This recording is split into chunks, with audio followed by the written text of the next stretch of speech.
होते हैं उनको मुक्ति की कामना नहीं होती, उनके चित्त में भक्ति की कामना होती है। हमारे वृंदावन में यदि आप जाकर के किसी से कहो कि भैया मुक्ति चाहिए, तो वृंदावन वासियों कहेंगे मुक्ति उन्होंने सी खारी लागे, नमक जैसी खारी लगे, भैया हमें ना चाहिए मुक्ति। मुक्ति मोक्ष की कामना ब्रजवासी नहीं करते कभी। और हमारे वृंदावन की रीति बंधुओं ऐसी है कि वहां वृंदावन में जन्म लेने वाला, वृंदावन की उपासना करने वाला, वृंदावन का नित्य स्मरण करने वाला वैष्णव वो मुक्त नहीं होता, वो अपनी मृत्यु के पश्चात निज वृंदावन में प्रवेश कर जाता है। वृंदावन और निज वृंदावन में अंतर क्या है? आप जिस वृंदावन का दर्शन करते हैं वहां बिहारी जी बैठे हैं, राधा वल्लभ जी बैठे हैं, राधा रमण जी बैठे हैं, गोवर्धन नाथ के दर्शन हैं, यमुना जी बह रही हैं, संत रसिक जन अपनी अपनी कुटियाओं में बैठे कीर्तन कर रहे हैं, हजारों लाखों की तादाद में वैष्णव दर्शन कर रहे हैं। ये आज का वृंदावन है। और निज वृंदावन क्या है? निज वृंदावन बिल्कुल विपरीत है। राधा रमण जी का मंदिर तो है, पर जब आप राधा रमण जी का दर्शन करोगे तो श्री राधा रमण लाल जी अंदर स्थिर नहीं बैठे होंगे। कहो तो ऊपर बैठे होंगे, कहो तो नीचे बैठ करके, कहो तो रसोई घर से सामग्री लेके खा रहे होंगे, कहो तो कीर्तनियान के संग बैठ करके बाजो बजा रहे होंगे, कहो तो नृत्य करतान के संग नृत्य कर रहे होंगे। मतलब निज वृंदावन में ठाकुर सचल है, अचल नहीं है। बिहारी जी के मंदिर में जाओगे निज वृंदावन में, तो सामने जब आप ब्रह्म गर्भगृह में दर्शन करोगे तो कहो तो बिहारी जी आपको ऐसे सुख आसन में बैठे दिख जाएं और आपसे कहेंगे अरे अकेला आयो, कछु लेके ना आयो, मेरे काज काले क्या आयो, जल्दी बता। बिहारी जी स्वयं बात करेंगे। ये निज वृंदावन है। दूसरी बात, निज वृंदावन में सब रसिक जन है। मीराबाई भी वही है, सूरदास भी वही है, कुमनदास भी वही है, कबीरदास भी वही है, तुलसीदास जी भी वही है। वहां निज वृंदावन में जिन संतों के रसिकों की हम चर्चा सुनते हैं वो सब निज वृंदावन में है।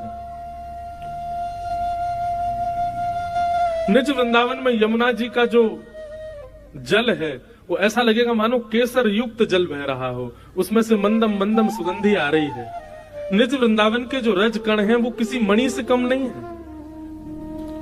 निज वृंदावन में वृक्ष वल्लरी भी श्री राधा कीर्तन कर रहे हैं। हमारे वृंदावन की रीति ऐसी है कि वृंदावन में जिसका जन्म होता है या फिर वृंदावन में जो प्राण त्यागता है उसको निज वृंदावन की प्राप्ति होती है, वो निज वृंदावन में जाता है। और एक बार मुझसे किसी वैष्णव ने पूछा, महाराज जी आप वृंदावन में जन्म लेना और वृंदावन में मृत्यु पाने को इतना श्रेष्ठ बताते हैं, लेकिन जो व्यक्ति वृंदावन में जन्म तो लिया या फिर प्राण वृंदावन में निकल गए पर उसके जीवन में भक्ति नहीं थी, भजन नहीं था, श्री जी की सेवा उसने नहीं की, ठाकुर जी का कभी यजन नहीं किया, उसको क्या प्राप्त होगा? उसको मौका प्राप्त होगा। एक और बार ठाकुर जी उसको एक चांस प्रदान करेंगे, मौका देंगे, जाओ एक बार और तुम जन्म लेकर के प्रयास करो। वृंदावन में जन्म और मृत्यु पर यदि व्यक्ति के स्वभाव, गुण और उसके व्यवहार में भक्ति ना हो, और ऐसे व्यक्ति का यदि वृंदावन में प्राण त्याग दे या वृंदावन में उसका जन्म हो जाए, तो ऐसे व्यक्ति को मृत्यु के बाद ठाकुर जी एक अवसर और देते हैं। एक अवसर और तुमको दे रहे हैं, एक बार और तुम जाओ, जन्म लो, वृंदावन की उपासना करो, और अब की बार यदि हमारी भक्ति नहीं करी तो तुमको नरक जाना पड़ेगा, तो तुमको संसारी लोगों की तरह 84 लाख योनियों में भटकना पड़ेगा।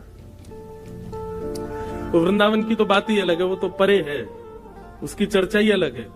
इसलिए वृंदावन की चर्चा होती है तो मैं अलग से 3-4 दिन का ही क्रम करता हूं, क्योंकि वृंदावन स्वयं ऐसा विषय है जिस पर 7 दिन बोला जा सकता है। अद्भुत है।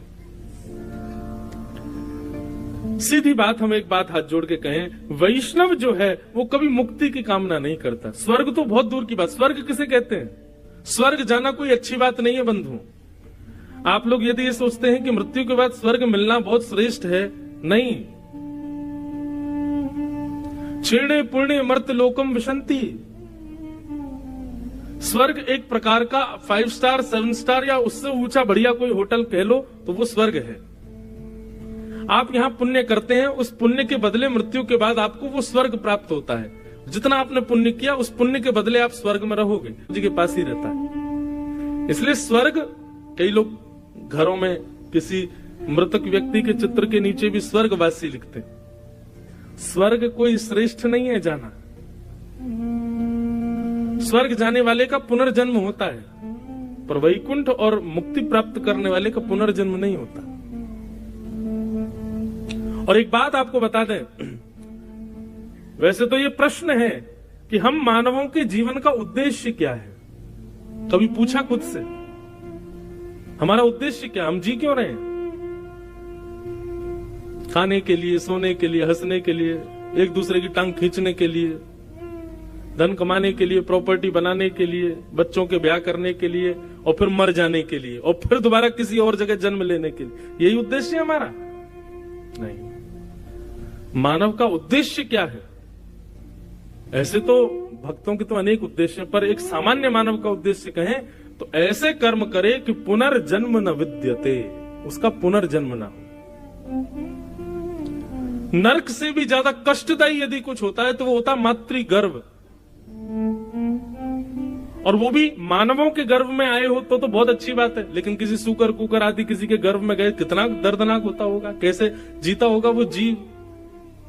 भागवत के कपिल देवोती संवाद में भगवान कपिल कहते हैं सबसे ज्यादा कष्ट पाता है जीव। जीव किसको कहते हैं? जब तक वो बालक नहीं बनता तो मातृगर्भ में जो अणु होता है उसको जीव कहते हैं।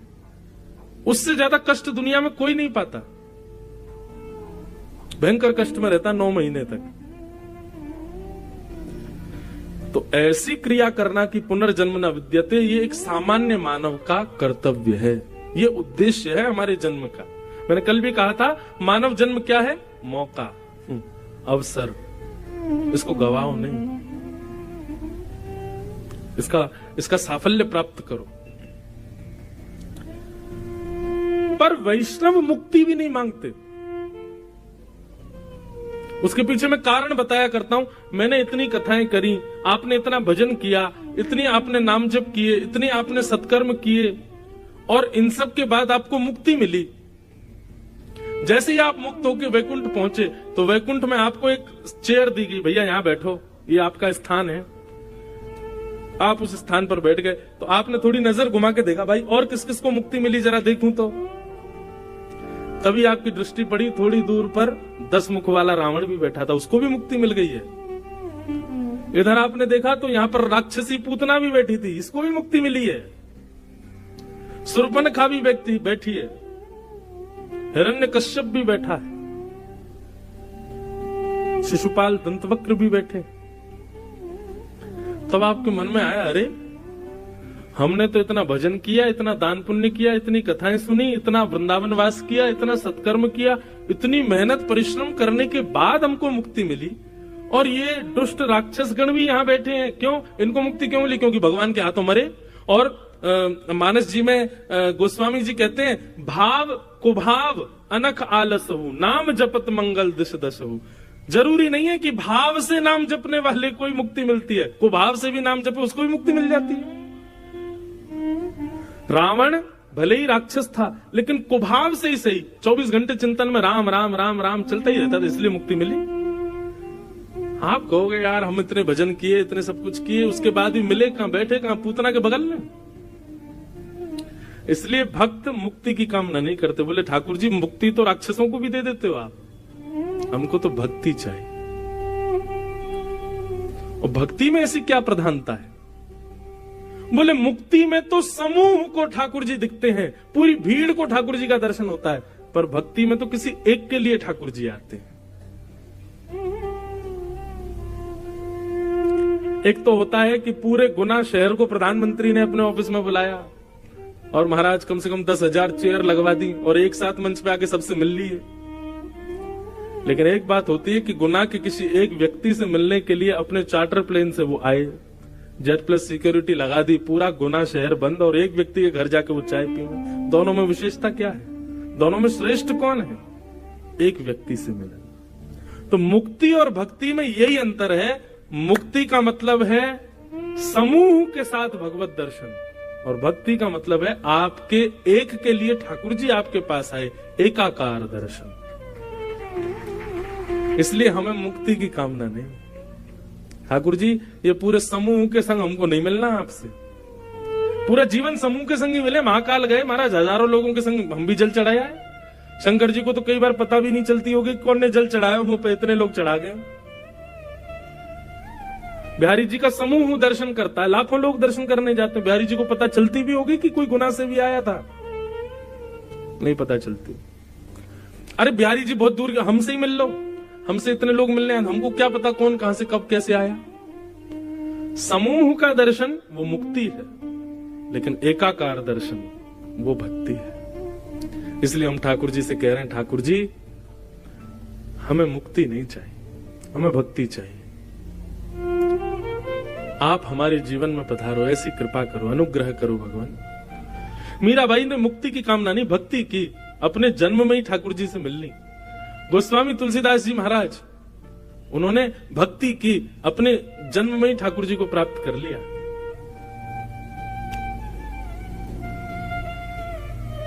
बादशाह अकबर की एक पत्नी थी, उसका नाम था ताज बेगम। क्या नाम था? सब लोग इधर देखो, क्या नाम था? ताज बेगम। तो पहली बार दर्शन करने के लिए ताज गई हैं, विराज।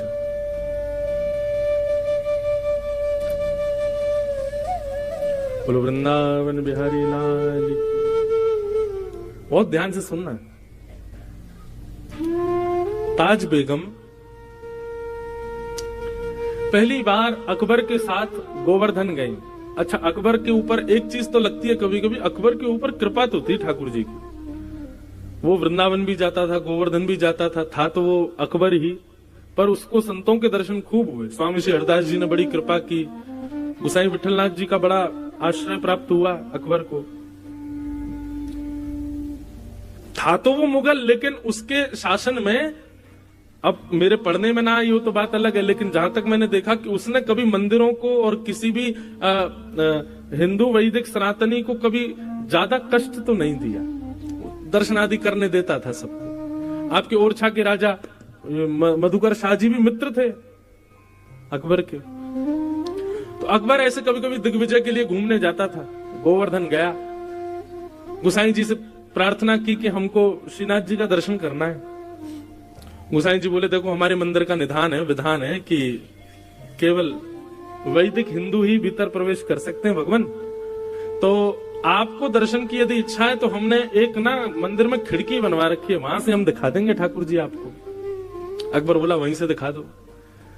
तो अकबर ने वहां से ठाकुर जी को देखा, ठाकुर जी को दर्शन करके वो चला गया। जैसे ही ताज बेगम बैठी उस खिड़की में, और जैसे ही उस झरोके में से ठाकुर जी को देखा, अब तो स्थिति हो गई कि नेत्र बंद करे और वही छवि दिखाई दे ठाकुर जी की। यही पीछे जो छवि, ये गोवर्धन नाथ स्वरूप ठाकुर जी का, यही छवि दिखे। अब तो वो जहां जाए उसको वृक्षों की भी आकृति ऐसी दिखाई दे, उसको मयूरों की आकृति भी ऐसी दिखाई दे, वो रोटी भी देखे तो रोटी की आकृति भी ऐसी दिखाई दे। जहां देखे जित देखूं उतित श्याममयी, जहां देखे वहां श्याम सुंदर दिख रहे हैं। अब इसको आप क्या कहोगे बताओ? ताज बेगम का ना तो संग अच्छा, ना कुल अच्छा, ना परवरिश अच्छी, लेकिन फिर भी ठाकुर जी के प्रति प्रेम। इसको ये कहते हैं कि ताज बेगम नहीं गई है ठाकुर जी के पास, ताज बेगम का मन नहीं लगा है, ठाकुर जी का मन लग गया है ताज बेगम में। ये कहते हैं, इसको कहते हैं भगवत प्रीति। एक तो होता है हमको ठाकुर जी प्रिय लगते हैं, एक होता है ठाकुर जी को हम प्रिय लगे। ये कथा आदि इसलिए है भैया, हम लोग ताज बेगम जैसे तो नहीं है। ताज बेगम का जरूर पूर्व जन्म का कोई सत्कर्म होगा कि ठाकुर जी को प्रिय लगी, पर ये कथा आदि हम इसीलिए सुनते हैं ठाकुर जी को हम प्रिय लगे, हमें देख के ठाकुर जी रीझ जाए।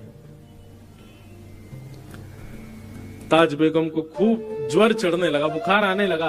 बादशाह ने खूब वैद्य बुलाए, हकीम बुलाए, लेकिन कोई ठीक नहीं कर पाया। एक दिन बादशाह से जाकर के ताज बेगम ने अपने मन की बात कही, बादशाह हमारा ज्वर ठीक नहीं होगा, क्योंकि ये कृष्ण विरह का ज्वर है।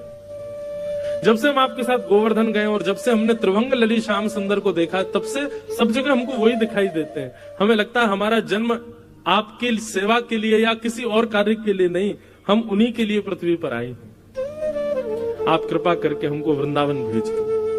अकबर ने पहले तो बहुत मना किया, लेकिन बाद में ताज बेगम की बात मान करके अकबर ने उनको वृंदावन जाने की आज्ञा दे दी।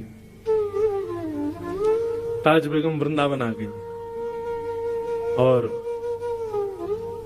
वृंदावन में रह करके ठाकुर जी का नित्य दर्शन करती थी। अच्छा, एक बड़ी सुंदर घटना है, ऐसी दो तीन लोगों के साथ हुई है। ताज बेगम को मंदिर में प्रवेश तो था नहीं, वो मंदिर में जाने तो देते नहीं थे, लोग बाग डरे रहते थे अगर मुगलानी है कहीं भीतर जाकर के कुछ गलत अनर्थ कर दे तो मंदिर अपवित्र हो जाएगा, तो उसको बाहर ही रोक दिया जाता था। लेकिन उसकी भक्ति इतनी प्रबल थी कि वो दर्शन करके आने वालों से पूछती थी, श्याम सुंदर कैसे लग रहे हैं? तो बताते, बोले आज ऐसा मुकुट पहना है, आज कानों में ऐसे कुंडल पहने हैं, गले में ऐसे हार पहने हैं, ऐसी पीतांबरी पहनी है, ऐसी पजम्मी पहनी है। तो उन्हीं का चिंतन करती थी, सुन करके ऐसे ठाकुर जी लग रहे होंगे। और कभी कभी ठाकुर जी की वैसी आकृति रेत में बनाती और वहीं दर्शन कर लेती। बोले वाह श्याम सुंदर, आज आप ऐसे लग रहे हो। धीरे धीरे ताज बेगम की स्थिति इतनी ऊंची हो गई कि अब ताज बेगम किसी से पूछती नहीं थी, अपने नेत्र बंद करके अपने आप ही एक आकृति बनाती थी और दर्शन करके आने वाले से कहती थी, सुनिए आज ठाकुर जी ने नीली चोली पहनी है, आज ठाकुर जी ने गले में मोतियों की माला पहनी है, आज ठाकुर जी ने ऐसी पाग पहनी है, कानों में मत्स्याकृत कुंडल पहने हैं, हाथों में सोने के कड़ूले पहने हैं। और दर्शनार्थी बता, हाँ बिल्कुल ठाकुर जी ने ऐसे ही पहने। तो ताज बेगम आनंदित हो जाती, जय हो मेरे लाल। अब ताज बेगम को मंदिर जाने की आवश्यकता नहीं थी, वो नेत्र बंद करती थी और ठाकुर जी का प्रत्यक्ष दर्शन होता था। मैं कभी कभी मेरे ऊपर एक कृपा हुई ठाकुर जी की, वो सुनाया करता हूं, बहुत ध्यान से सुनिएगा बंधु। भक्ति की प्रधानता। कभी आप मंदिर जाया करें ना ठाकुर जी के, चाहे आप वृंदावन जाओ, चाहे आप महाकाल जाओ, चाहे आप टेकरी हनुमान जाओ, कहीं भी जाओ, ठाकुर जी आपको स्वीकार कर चुके हैं इसका प्रमाण लेकर के जाओ। और वो कैसे कि बिना दर्शन किए पहले ही सोच लो, आज ठाकुर जी ऐसे दिख रहे होंगे, आज ठाकुर जी की जो वस्त्र पोशाक होगी वो इस रंग की होगी, आज ठाकुर जी गले में माला जो होगी ना वो मोतियों की होगी, आज ठाकुर जी के श्री अंग पर जो पुष्प होंगे वो मोंगरा के होंगे या गुलाब के होंगे या कन्नेर के होंगे, जो विचार करो, 2-3 चीजें विचार करके जाओ, उनको फिर जाकर के देखो ये आज ठाकुर जी ने ऐसा कुछ किया है कि नहीं। अगर एक वस्तु भी आपके मनोभाव से मिलती हुई ठाकुर जी ने धारण की हो तो समझ जाना ठाकुर जी आपसे प्रसन्न हैं। हमारे प्यारे गिरधर लाल जी का प्रथम जन्मोत्सव हुआ नाथद्वार में। तो नाथद्वारा में नियम क्या था कि कथा सुबह होती थी, शाम को उत्सव होता था। हम इतने व्यस्त हो जाते थे उत्सव में कि मैं नाथद्वारा श्रीनाथ जी दर्शन करने नहीं जा पाता था। पर एक बालक को हमने अपनी तरफ से नियुक्त किया था, भाई रोज तुम जाना और दर्शन करके हमको बताना आज ठाकुर जी लग कैसे रहे। और ठीक है। तो सुबह सुबह उठ करके ठाकुर जी का स्नान आदि करा के उनका श्रृंगार करके आज जैसे पीली पीतांबरी पहना दी, सिर पर लाल पाग पहना दी, ठाकुर जी को नीली हटरी के अंदर विराजमान कर दिया। और इतने में 8:30-9 बज जाते, मैं तुरंत नाश्ता करके कथा में, वहां राजभोग आरती जब होती नाथद्वार में, उसके बाद कथा विश्राम होती थी 1 बजे। तो दर्शन में कर ही नहीं पाता था। तो पहले दिन व्यास मंच से उतर करके जैसे गया तो वो बालक खड़ा था, उसको मैंने बुलाया, मैंने हाँ भाई दर्शन कराए तुम ठाकुर जी के? मैंने कहा कैसे लग रहे ठाकुर जी? वो ठाकुर जी ने आज पीली पीतांबरी पहनी है, सिर पर लाल पाग पहनी है, गले में मोतियों की माला पहनी है और ठाकुर जी नीली हटरी में बैठे। मैंने कहा हमारे लाल जी की नहीं, मैं कह रहा हूँ श्रीनाथ जी ने क्या पहना? बोले हम श्रीनाथ जी का ही बता रहे हैं। तो मैंने कहा ये तो हमारे ठाकुर जी ने पहना है। बोले कि नहीं महाराज जी, श्रीनाथ जी ने भी ऐसे ही श्रृंगार किया है। मैंने कि भाई पहले दिन तुक्का लग सकता है, दूसरे दिन देखते हैं कुछ होता है कि नहीं। अब दूसरे दिन हमने ठाकुर जी को फिर कोई बढ़िया सुंदर नीली पोशाक पहनाई और आज कांच की हटरी में ठाकुर जी को विराजमान किया, सिर पर बढ़िया सोने का मुकुट धारण कराया, सुंदर श्रृंगार। अभी भी मुझको ऐसा कुछ नहीं था, मुझे बस लगा ठीक है कल मैच हो गया, आज थोड़ी होगा। कथा करने गए, कथा करने के बाद मंच से उतर के मन, हाँ भाई आज श्रीनाथ जी कैसे लग रहे हैं? बोले महाराज जी आज ठाकुर जी ने सोने का मुकुट पहना है, ठाकुर जी कांच की हटरी में बैठे हैं, ठाकुर जी ने आज लीली पोशाक धारण करी है अब तो ये सुनकर के मेरे हाथ पांव कांपे, बस नाचने का मन करे। मैंने कहा सच बता भाई, तुम हमारे लाल जी को तो नहीं देख के आया? बोले नहीं नहीं, आपके लाल जी का मैंने दर्शन नहीं किया, मैं श्रीनाथ जी को देख के आया हूं। मैंने कहा चल 2 दिन तो मिल गए। मैंने कि कुछ ठाकुर जी संकेत तो नहीं कर रहे? बोले पता नहीं महाराज जी। तो हमने क्या किया, अगले दिन मैंने कि आज ठाकुर जी को ऐसा कुछ पहनाऊंगा जो मैच ही नहीं होगा। हमने अपने लाल जी को सेहरा पहना दिया, दुल्हा बना दिया। मैंने आज दुल्हा बन के दिखा। सेहरा पहनाया, सफेद पोशाक पहनाई, लाल चुनरी उड़ाई, वो लाल पटका पहनाया ठाकुर जी को, बहुत सुंदर श्रृंगार। और आज ठाकुर जी मोतियों की हटरी में विराजमान किए। अब मेरा कथा में मन नहीं लगे, मुझे यूं लगे कब कथा पूरी हो मैं उससे पूछूं आज क्या पहना है। कथा विश्राम हुई, विश्राम होते कौन प्रणाम कर रहा है, कौन माला पहन, मुझे कुछ नहीं, मुझे वही दिख रहा था। मैंने जल्दी आ इधर। मैंने कि सही सी बता आज ठाकुर जी ने क्या पहना? बोले आज तो ठाकुर जी दुल्हा राजा बन के बैठे हैं। मैंने कहा जय हो, बोल श्रीनाथ प्यारे की। उस समय की स्थिति में व्यक्त नहीं कर सकता हृदय से, इतना रोना आया, इतना ठाकुर जी को हृदय से लगा के आनंदित हुए कि जय हो ठाकुर जी। आज ऐसा लगा कि मानो उत्सव आपने स्वीकार किया। हम अपने ठाकुर जी का श्रृंगार करते और वो श्रृंगार अपने आप वहां श्रीनाथ जी का भी वैसा ही होता है। यह है भक्ति। और ऐसे स्वीकारीकरण ठाकुर जी व्यक्त करते हैं। तो आप कभी कभी वृंदावन आते हैं, पहले ही सोच लिया करो बिहारी जी आज अगर आपने ऐसा कुछ पहन रखा होगा तो हम समझ जाएंगे आप हमसे प्रसन्न हो। और सही माने संग में 2-3 लोगों को रखना संभालने के लिए, यदि आपने जैसा सोचा वैसे ठाकुर जी दिख गए तो हो सकता है अटैक भी पड़ जाए, आपको बच नहीं पाओगे। कई 2 लोग चाहिए होंगे, भाई हमको संभाल लेना तुम कैसे भी, क्योंकि लगेगा कि वाह ठाकुर जी आज तो श्रृंगार मानो मैंने ही किया है आपका।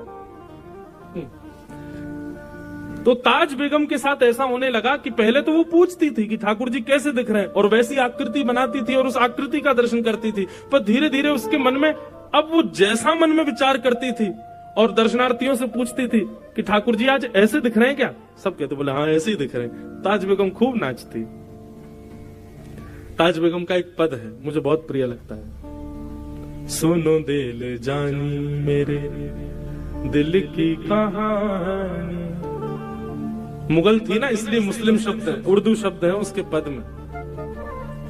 सुनो दिल जानी मेरे दिल की कहानी, तेरे हाथ हूँ बिकानी, तेरे हाथ हूँ बिकानी, बदनाम भी सहूंगी।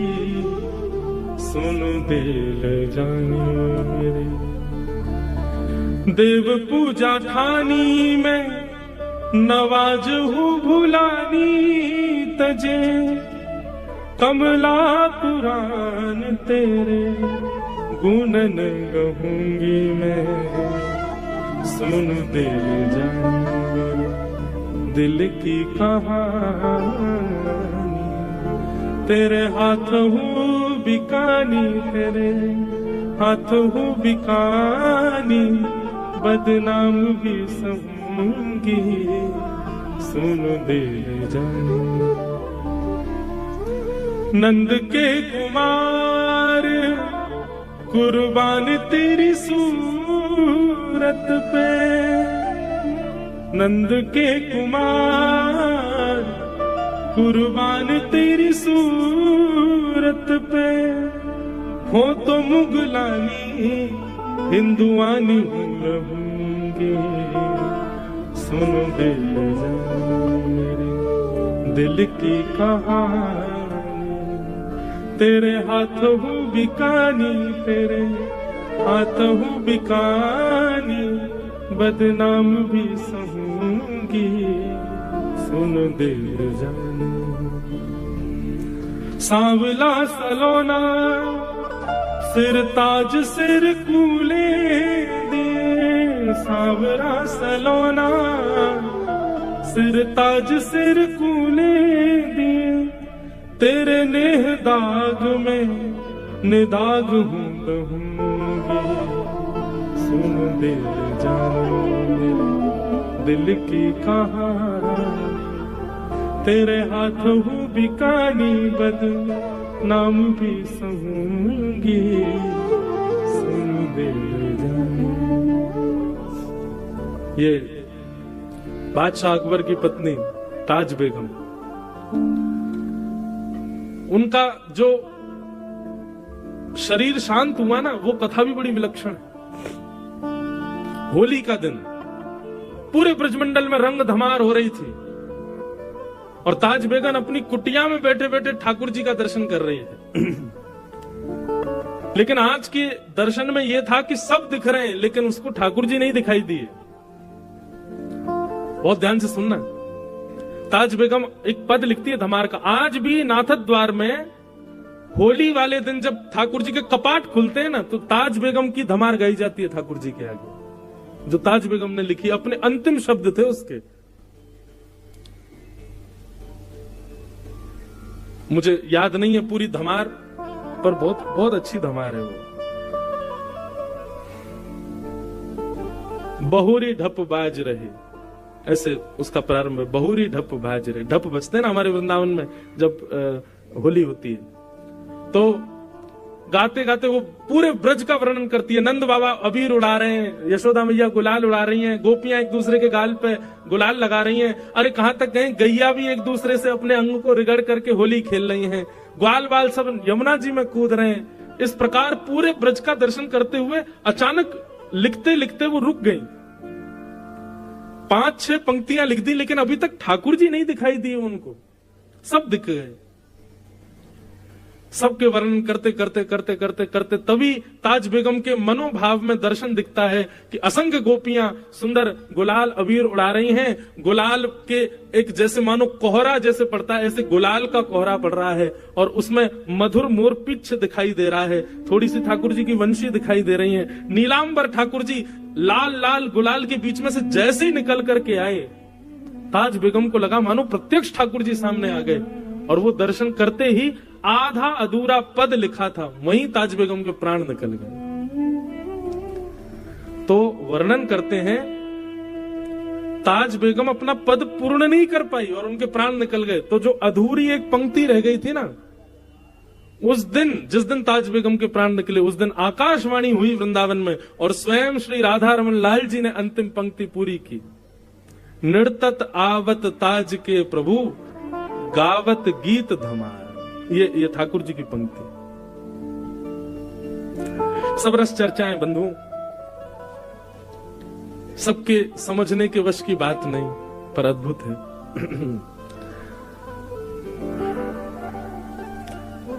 परीक्षित जी महाराज से सुखदेव जी ने कहा कि परीक्षित, तुम भक्ति की कामना करो, और सृष्टि का प्रसंग सुनाया। सृष्टि का प्रसंग सुनाते हुए कल हमने सुना कि महादेव ने सृष्टि की, कैसी सृष्टि की सबको पता है। तत्पश्चात ब्रह्मा जी ने अपने अंग के 2 हिस्से किए और बाम अंग से सतरूपा, दाहिने अंग से स्वयंभू मनु प्रकट हुए। स्वयंभू मनु सतरूपा के 3 पुत्री और 2 पुत्र हुए। आकुति, देवहूति, प्रसूति 3 बेटी और 2 पुत्र प्रियव्रत और उत्तानपाद। अब इन्हीं के प्रसंग में ही आगे का क्रम पूरा चलेगा। इसी बीच में भगवान बराह प्रकट हुए, उन्होंने पृथ्वी की रक्षा करके पुनश्च उसको विद्यमान किया, हिरण्याक्ष का वध किया। हिरण्यकश्यप ने उसी दिन से तपस्या प्रारंभ कर दी ठाकुर जी से युद्ध करने के लिए। तो पृथ्वी पर प्रथम मानव के रूप में स्वयंभू मनु पधारे और स्वयंभू मनु के 3 पुत्रियों में से एक पुत्री की कथा अब यहां से प्रारंभ होती है, जिनका नाम है देवहूति। और देवहूति के वहां भगवान कपिल के रूप में पधारे। बड़े ध्यान से कथा सुनिएगा। एक ऋषि हुए जिनका नाम था कर्दम ऋषि। कर्दम ऋषि ने 1000 वर्ष तक तपस्या की। ये ब्रह्मा जी की छाया से प्रकट हुए थे और 1000 वर्ष की तपस्या करने के बाद जब ठाकुर जी प्रसन्न हुए, भगवान ने कहा वरदान मांगो, वर मांगो, क्या चाहिए। तब कर्दम ऋषि ने भगवान से क्या मांगा, बहुत सुंदर बात कि तथा सचाहम परिवोडु काम समानशीलां गृहमेधधेनुम् उपेयवान् मूलमशेषमूलम् दुराशय कामदुदांग्रिपश्य।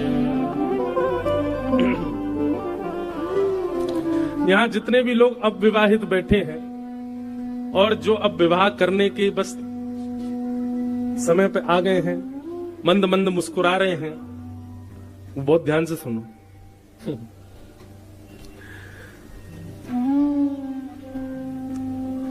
देवभूति माता से देवभूति माता ने कर्दम ऋषि की प्राप्ति की, लेकिन उसके लिए कर्दम ऋषि ने तपस्या की। यह पहली बार सुनने में आया कि किसी व्यक्ति ने विवाह के लिए तपस्या की। और एक बात कहें, करनी भी चाहिए। जीवन का सारा परिवर्तन हो जाता है विवाह के बाद। वास्तव में कहा जाए तो कोई अतिशयोक्ति नहीं, आप बस प्रारंभिक जी रहे थे जब तक विवाह नहीं हुआ। विवाह होने के बाद तो असली जीवन प्रारंभ होता है। आप सब लोग इस बात में ज्यादा अनुभवी हैं। हमको तो गुरुजनों का अनुभव है, वैसे तो अनुभव नहीं है। तो गुरुजनों के जो भागवत आदि ग्रंथों में जो वर्णित है उसका अनुभव है, और उसके अनुभव के अनुसार व्यक्ति का जीवन ही प्रारंभ विवाह के बाद होता है। विवाह का मतलब क्या होता है? विशेष प्रकार का भार, उसको उसी को विवाह कहा गया। तो कर्दम ऋषि ने भगवान की तपस्या की, और तपस्या करते हुए ठाकुर जी ने जब कहा कि वरदान मांगो, क्या चाहिए? तो कर्दम ऋषि कहते हैं जो मांगेंगे सो दोगे आप। भगवान बोले निश्चित देंगे, मांगो क्या चाहिए। तब कर्दम ऋषि कहते हैं तथा सचाहम परिवोड काम समानशीलाम गृहमेधधेनुम। सब लोग सावधानी से सुनो। हे भगवान, मैं आपसे जितना प्रेम करता हूं, मुझसे भी कई अधिक आपसे प्रेम करने वाली एक कन्या से मेरा विवाह हो जाए, ऐसी कृपा मुझ पर कर दो। समझ में आई बात? हे नाथ,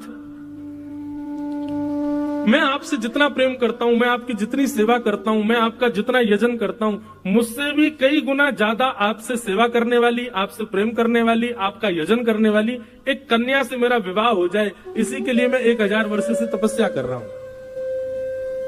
तो भगवान पहले तो हंसे। भगवान बोले वाह, ये क्या मांग रहे हो आप हमसे? बोले ठाकुर जी, मांगनी तो आपसे भक्ति चाहिए, लेकिन अगर मैं गृहस्थाश्रम में भक्ति मांग रहा हूं तो क्या बुराई है? ऐसी पत्नी मिल जाए जो आपकी भक्ति करे, बस ये कृपा करके दे दो। तो भैया जितने भी अविवाहित बैठे हैं, निश्चित है कि कथा में बैठे हो तो आप सब भक्त हो, और विवाह के बाद सबको इच्छा है कि हमारे जीवन संगी जो हमें वो भी भक्त हमें। तो कर्दम ऋषि का ये जो श्लोक है इसको नित्य गाया करो, ठाकुर जी से प्रार्थना किया करो। तथा सचाहम परिवोड काम समान शीलाम गृहमेधधेनुम। भगवान प्रसन्न हो गए, और प्रसन्न होकर के ठाकुर जी ने कर्दम ऋषि से कहा ठीक है कर्दम ऋषि, आप चिंता मत करो, परसों स्वयं भूमनु की बेटी देवभूति के साथ आपका विवाह होगा। वो आपसे भी ज्यादा मेरा भजन करती है, आपसे भी ज्यादा मेरा यजन करती है, आपसे भी ज्यादा मेरा चिंतन करती है।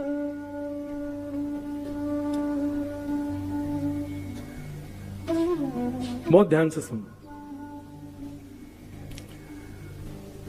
कर्दम ऋषि का ये वरदान सुनकर के, भगवान का ये वरदान सुनकर के कर्दम ऋषि प्रसन्न हो गए। लेकिन भगवान कहने लगे ये वरदान तो आपके मांगने पर हमने दिया, एक वरदान हम अपनी तरफ से आपको देना चाहते हैं। बोले क्या? देवभूति के साथ विवाह होगा, ये हमारी तरफ से वरदान है, पर आपके यहां पुत्र के रूप में हम ही जन्म लेकर के आएंगे। ये हमारी तरफ से अलग से एक वरदान है।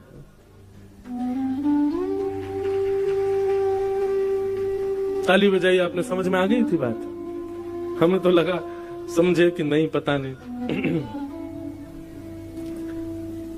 सीधी बात, ठाकुर जी से बंधुओं कभी संसार भी मांगो ना, वो भी अपनी सुख निवृत्ति के लिए नहीं, उसमें भी भगवत दर्शन हो, भगवत भाव हो।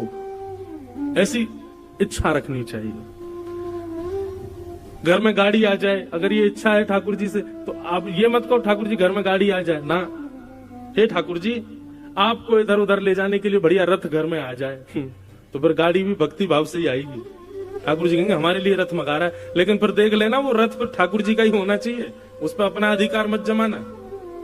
हे ठाकुर जी गुना में बढ़िया एक घर बन जाए हमारा, आप छोटे से घर में रहते हैं, आपके लिए भव्य एक महल जैसा बने, ऐसी कोई कृपा करो, तो ठाकुर जी बनवाएंगे।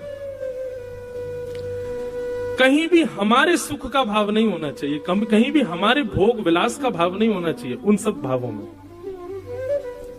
तो कर्दम ऋषि ने भगवान की 1000 वर्ष तपस्या करके क्या मांगा कि आपसे प्रेम करने वाली, आपकी भक्ति करने वाली एक पत्नी मुझे प्राप्त हो जाए, ऐसी कृपा कर दो, मेरा विवाह हो जाए ऐसी कन्या से। भगवान इतने प्रसन्न हो गए कि एक वरदान तो ये दिया, दूसरा अपनी तरफ से दिया कि तुम्हारे यहां पुत्र भी मैं ही बन के आऊंगा, जाओ। और कर्दम ऋषि का विवाह देवभूति जी के साथ हुआ। विवाह के पश्चात कर्दम ऋषि 60 वर्ष की समाधि में चले गए। समाधि से जब उठे तो देवभूति वृद्ध हो गई।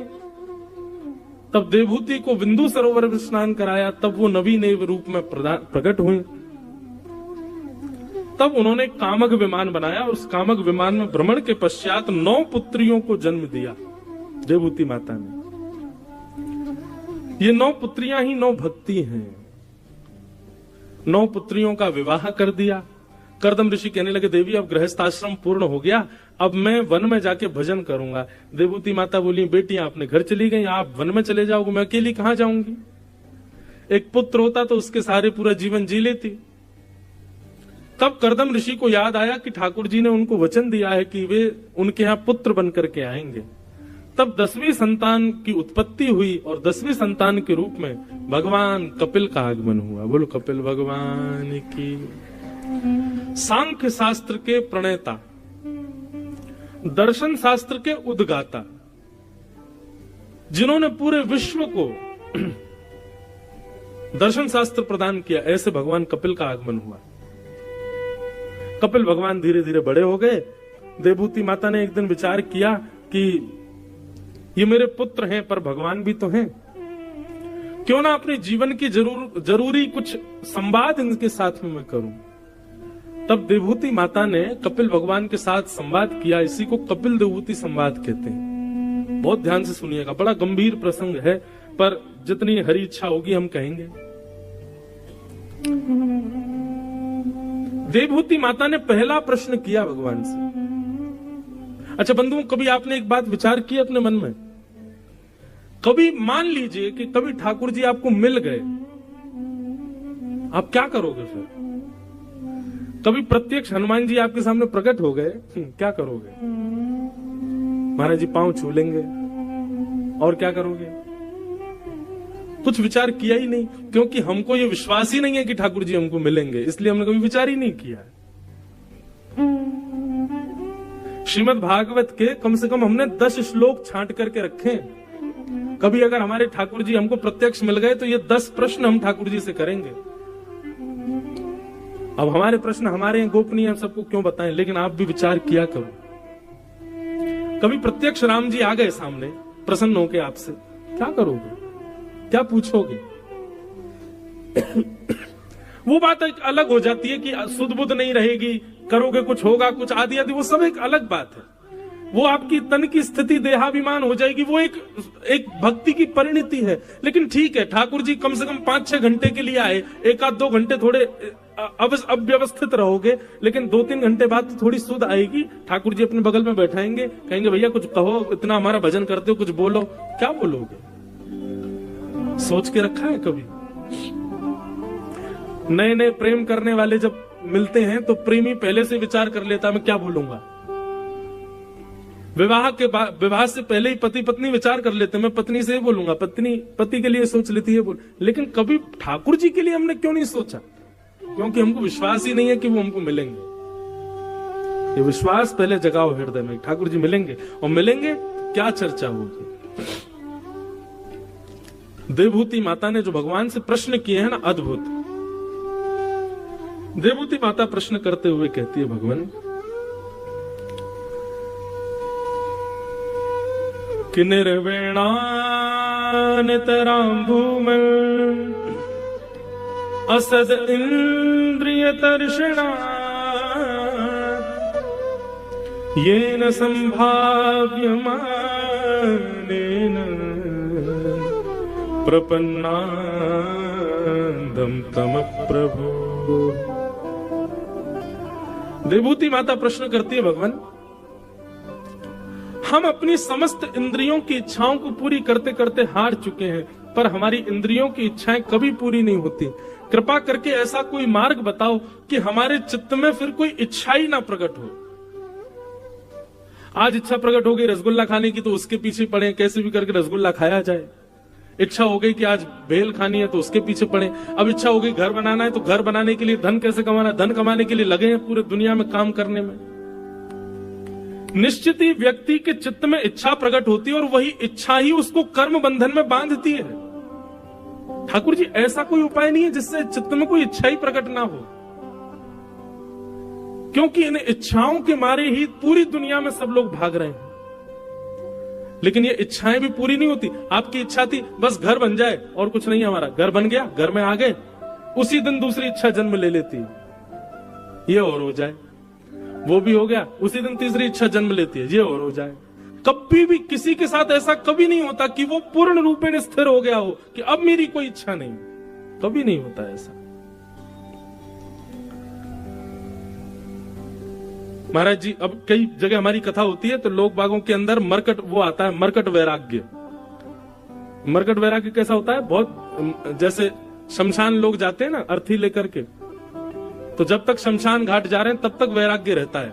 चिता में अग्नि लगी तब तक वैराग्य रहता है, जैसे ही अग्नि ठंडी नहीं होती उससे पहले वैराग्य खत्म। थोड़ी देर का वैराग्य, इसको मरकट वैराग्य कहते हैं। कई लोगों को कथा सुनने से मरकट वैराग्य आ जाता है। आएंगे कक्ष में मिलने के लिए, महाराज जी अब आपकी कथा सुनकर के हम पूर्ण रूपेण विरक्त हो चुके हैं, अब हमारा कुछ मन नहीं है, घर परिवार में रहना नहीं है, अब आप बस अपने कथाओं में कोई सेवा बता दो, सब वैष्णव ब्राह्मण गंधर्वजन और हमारी पूरी टीम रहती, इन्हीं की सेवा कर देंगे, कोई भी एक सेवा दे दो हमको। चलो अगली कथा वहां है, वहां आ जाना। ठीक है महाराज जी, मैं बस एक चीज है, वो बेटा का ब्याह होने वाला है, उसका ब्याह करते ही आ रहा हूं। हाँ जी, 1-2 साल हो गए हमको, फिर मिले, मैंने हो गया बेटे का ब्याह? बोला हाँ महाराज जी बेटा का ब्याह हो गया, बहुत बढ़िया बहू आ गई। मैं तो चलो आओ अगली कथा, बंबई में पहुंचो वहां पे। बस महाराज जी वो बेटे के संतान होने वाली है, संतान होते ही आ रहा हूं बस मैं, बस फिर तो ये मन में भाव आ जाएगा भैया अब तो हम बाबा बन गए, अब तो जाना ही चाहिए। नहीं ठीक है भैया। 2-3 साल बाद फिर मिल गए, मैंने कहा हाँ भाई आ जाओ अगली कथा गुनाह में हो रही है। मैंने क्या हुआ बेटे को? बोले बेटा हुआ है, अब स्कूल भी जाने लगा है।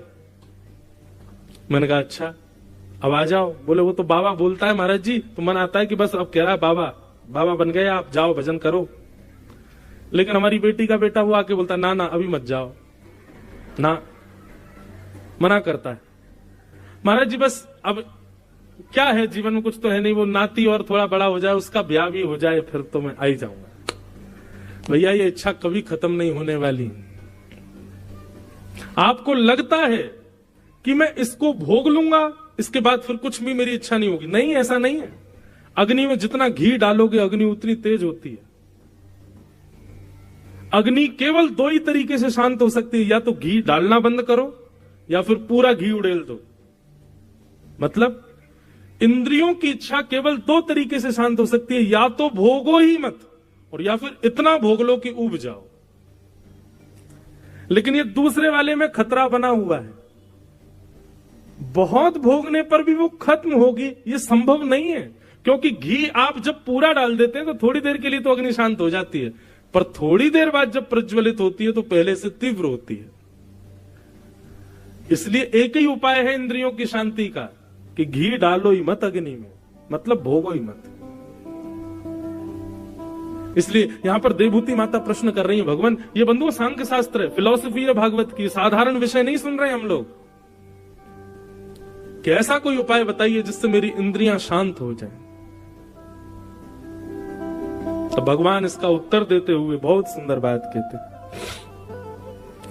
कि चेता खलवस्य बंधाय रतं वा पुंसि मुक्तये गुणेषु शक्तं बन्धाय रतं वा पुंसि मुक्तये।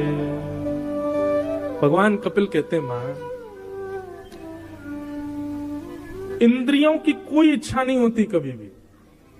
जीभ की इच्छा नहीं होती कि मुझे ये खाना है, हाथों की इच्छा नहीं होती कि मुझे ये स्पर्श करना है, पैरों की इच्छा नहीं होती कि मुझे यहां जाना है, नेत्रों की इच्छा नहीं होती कि मुझे ये देखना है। हाथ वही पकड़ेंगे जो आप पकड़वाओगे, पैर वहीं जाएंगे जहां ले जाओगे, मुख वही बोलेगा जो बुलवाओगे, नेत्र वही देखेंगे जो दिखाओगे। वास्तविक में इंद्रियों की कोई इच्छा नहीं है। इन इंद्रियों का अधिपति आपके चित्त के भीतर बैठा आपका मन, उसकी इच्छा होती है। और वो इच्छा इन इंद्रियों से कह करके आपको कहता है कि इसको पूरी कराओ। रसगुल्ला केवल तब तक अच्छा लगता है जब तक जीभ पर नहीं आ रहा। जीभ से भीतर जाते रसगुल्ले का कोई स्वाद नहीं होता। इसी प्रकार संसार के जितने भी विषय भोग वस्तु हैं, वो विषय भोगी वस्तु केवल एक अनुपात तक ही हमको सुख देती है, उसके अधिक वो सुख नहीं देती। क्यों? क्योंकि मन अपनी सुख की वस्तु ले लेता है, बाकी इंद्रियों को उसमें छोड़ देता है कि तुम भोगते रहो। इसलिए मां, आप कहो कि आंखों को सुधारना है, पैरों को सुधारना है, हाथों को सुधारना है, इंद्रियों को सुधारना है, तो नहीं सुधरेगा। इन सब के अधिपति मन को सुधारना पड़ेगा। सब लोग इधर देखो, इधर देखो, यहां देखो, कथा सुनो ध्यान से। और मन केवल एक चीज से सुधरेगा। मन को सुधारने का केवल एक तरीका है। आप कहोगे, आप तो घूम फिर के एक ही बात बोलोगे, सत्संग। नहीं, मन सत्संग से नहीं सुधरेगा, मन सुधरेगा कुसंग के त्याग से।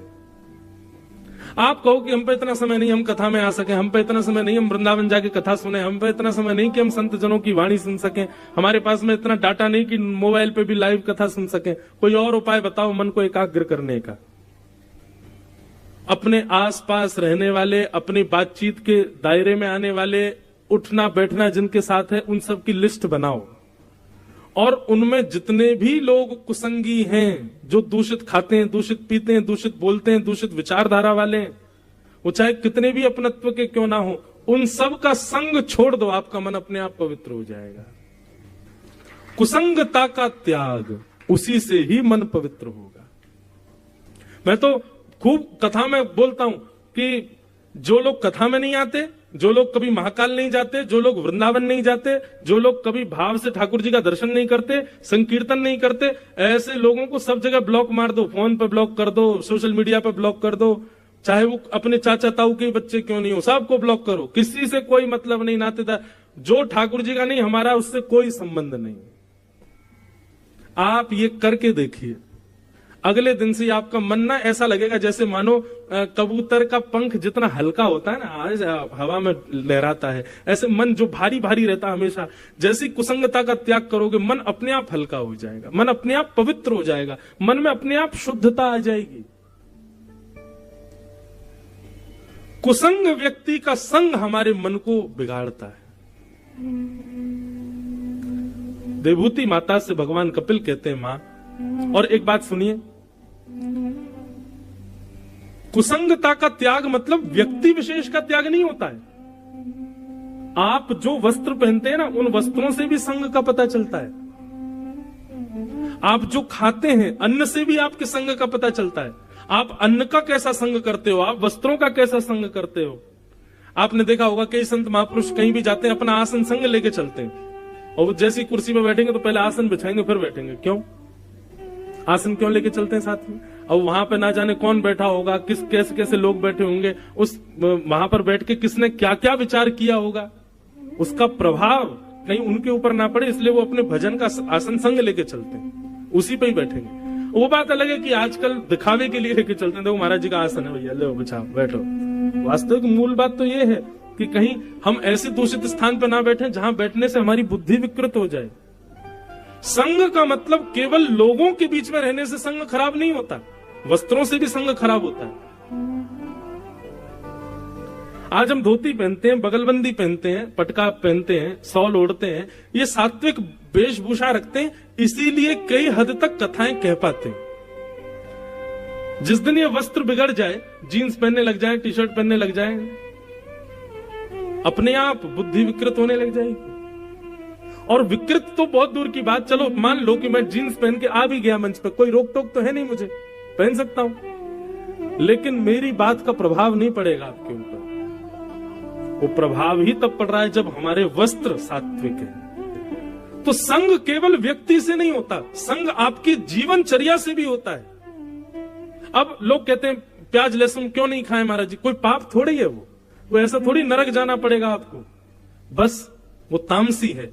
अभी 7 दिन यहाँ कथा चल रही है, तो अब आप सब लोगों का तो पता नहीं आप लोग घर जाके क्या पाते हैं, लेकिन यहाँ जितने भी हमारे आयोजक परिवार, किरार परिवार, ये लोग बढ़िया शुद्ध भोजन कर रहे हैं, सात्विक भोजन कर रहे हैं, कोई प्याज लहसुन का प्रयोग नहीं कर रहे, शुद्ध सात्विक भोजन कर रहे हैं। इसका प्रभाव इनके मन पर यह पड़ रहा है कि ये 3 घंटा बैठ रहे हैं, 24 घंटा कथा चित्त में चल रही है, रात में लाल जी का दर्शन, सुबह लाल जी का दर्शन, 24 घंटे व्यापार आदि की इतनी चिंता नहीं हो रही होगी, 24 घंटा बस ठाकुर जी का स्मरण चल रहा होगा। क्यों? सात्विक आहार है। आहार की शुद्धि, वस्त्र की शुद्धि, आचरण की शुद्धि, संग की शुद्धि, सबसे मन पर बड़ा प्रभाव पड़ता है। आप लोग पहाड़ों पर जाते हैं, नदी किनारे जाते हैं, तो वहां अपने आप मन लगने लग जाता है। क्यों? सात्विक है, वातावरण शुद्ध है। वहां पर तामसी, जितना नगरों में तामसी लोग रहते हैं, इतने तामसी लोग वहां नहीं है, इसलिए आपका मन शांत हो रहा है।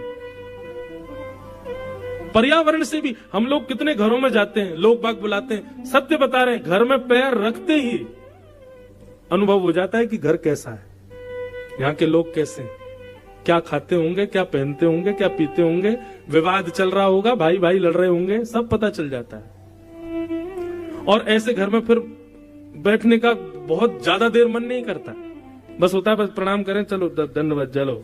और कहीं कहीं ऐसे घरों में भी जाते हैं, वहां बैठ करके बस लगता है कि कोई तकिया दे दे, यहीं सो जाए, इतना सुख मिल रहा है, चित्त को इतनी शांति मिल रही है, इतना बढ़िया लग रहा है।